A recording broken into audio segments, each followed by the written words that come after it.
சிறு வயதிலேயே புகழின் சிகரத்தை தொட்ட அந்த சிறுவன் தான் ஜேடன் இமானுவேல். அவரது வயது 13. தமிழகத்தின் தலைநகரான சென்னையில் பிறந்த ஜேடன் சிறு வயதிலிருந்தே சைக்கிளிங் மற்றும் ரேசிங் மீது அதீத ஆர்வம் கொண்டவர். அந்த ஆர்வத்தை கவனித்த அவரது தந்தை ஜேடனுக்கு மோட்டார் பைக் ரேசிங்கை அறிமுகப்படுத்தி தொழில்முறை பயிற்சியும் ஏற்பாடு செய்தார். அந்த சிறிய முயற்சிதான் இன்று ஒரு பெரிய சாதனையின் தொடக்கமாக மாறியது.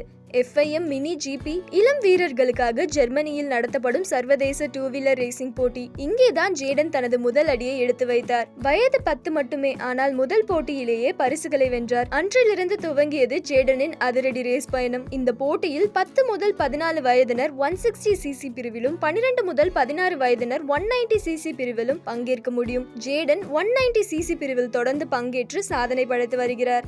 2025ஆம் ஆண்டிற்கான FIM மினி GP ரேஸில் ஜேடன் 3வது இடத்தை பிடித்தார். இதன் மூலம் இந்த ஆண்டு ஸ்பெயினில் நடக்கவிருக்கும் உலக அளவிலான இறுதிப் போட்டியில் இந்தியாவை சேர்ந்த ஒரே சிறுவனாக பங்கேற்கிறார். இந்த சிறுவனின் வெற்றி தமிழ்நாட்டுக்கே ஒரு பெருமை. சமீபத்தில் ரேசிங்கில் தீவிரமாக ஈடுபட்டு வரும் நடிகர் அஜித் குமார் ஜெர்மனியில் இருந்தபோது ஜேடனை நேரில் சந்தித்து வாழ்த்தினார்.